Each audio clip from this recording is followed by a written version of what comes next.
Hello, and welcome to Epilogue, PressTV's book review show. I'm Hugo de Berg. Whether the Chinese Communist Party can hold on to power has been a much debated question ever since the fall of the Soviet Union and the collapse of communism in Eastern Europe 20 or so years ago. But since that time, China has become a mighty economic power, an important trading partner to many countries, and the biggest single investor in the USA. Thus, the stability of its political system is now a very important question for the whole world. Today's book, China's Communist Party, Atrophy and Adaptation, is by a leading American expert on China, David Shambaugh. As he tells us, it's been widely assumed in the West that the party's outdated ideology and pre-modern organization would sooner or later submit to pressure from the dissatisfied Chinese, and democracy would replace it. But is this in fact happening? And if not, why not?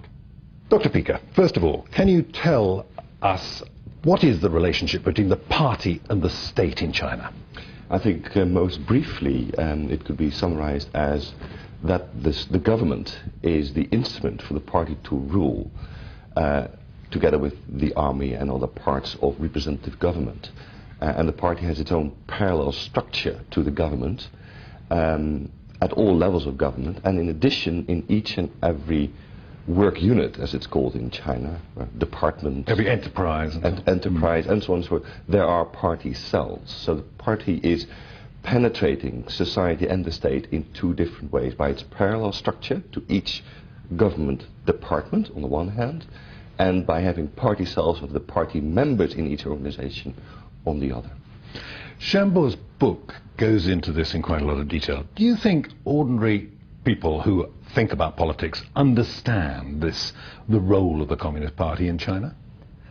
I think we often think about the Chinese Communist Party as being very similar to the Communist Party of the Soviet Union. It's a kind of dinosaur of parties. But one of the things that Shambaugh does very well in this book is he shows how adaptable the party has been. It's learned not only from political parties that have fallen from power in the ex-Soviet Union, but also from contemporary non-communist parties. And in many ways, its adaptability has actually enabled it to survive long after many thought that it would fall in the late 80s, early 90s. Yes, he's very good on that. Now, what exactly did the Communist Party do when it saw all the other communist parties collapsing around it? Well, the first thing it did, of course, was to try and study what had happened or what had gone wrong in Eastern Europe and the Soviet Union, and it spent a lot of resources and quite a bit of time doing so.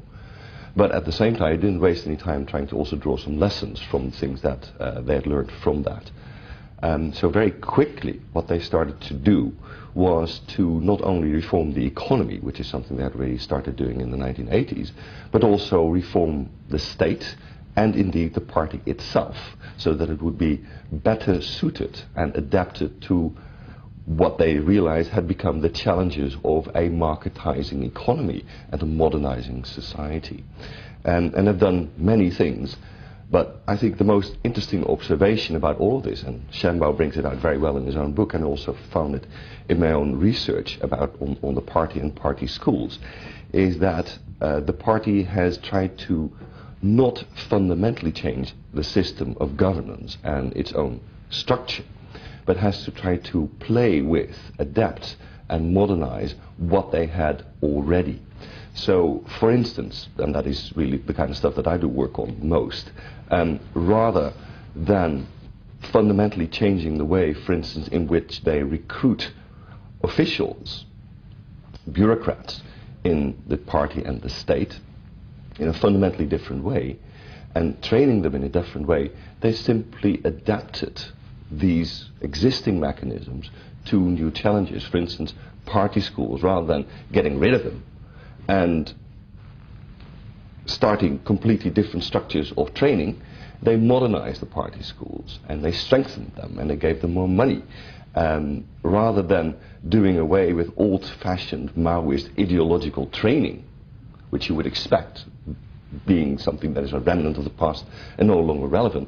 No, what the party did was strengthen the training and modernizing it, and to make sure that these new officials would continue to be loyal to the party and the state that it that it controlled. That's very interesting. I'd like to come back to the reforms of the party again in a moment, but before we do, I just want to turn to Taiwan, because Taiwan is a Chinese country, and until quite recently was ruled by a party very similar to the Chinese Communist Party. Are there any parallels? Can we say there are lessons to be learned from the way the KMT, the Nationalist Party in Taiwan, gave up power? Or it seems to me there are many similarities. If we think of the KMT in Taiwan in the late 1970s, the position was quite similar to the PRC today. But what the KMT did was chose quite a different route of adaptation. The KMT chose the route of moving towards a liberal democracy. So, in a way, both parties actually responded to Tiananmen, 1989, and also the fall of the Soviet Union, but in very different ways. One chose a economic liberalization along with political authoritarianism model for mainland China, while Taiwan chose basically a multi-party democracy. Interestingly, the KMT version in the long term has actually worked out well for the KMT. In other words, it actually has come back to power after 8 years in opposition, and it's probably stronger now than it ever was, even under the authoritarian era. For many years, the Communist Party of China actually treated democracy in Taiwan as a joke, but increasingly the actual image of democracy in the PRC has actually improved as a result, not only of the KMT's return to power in 2008, but also the rise of Obama. One of the things I've noticed through some discussions with PRC scholars over the last year, but this would come after this book came out. Right. Well, Shambo goes into considerable detail as to how China is training and professionalizing its officials and managers, and how it's adapting political institutions to take account of pressures from below. This is a process that he predicts will continue. Just as with economic reform, the Chinese Communist Party is most likely to pursue political reform incrementally, experimenting with new methods here and there. In this cautious and incremental process, a new kind of party state is being born, China's eclectic state. Just as in the economy, society, and other areas of development in rapidly changing China, Chinese politics will reflect a variety of foreign and indigenous practices grafted together into a new kind of political hybrid.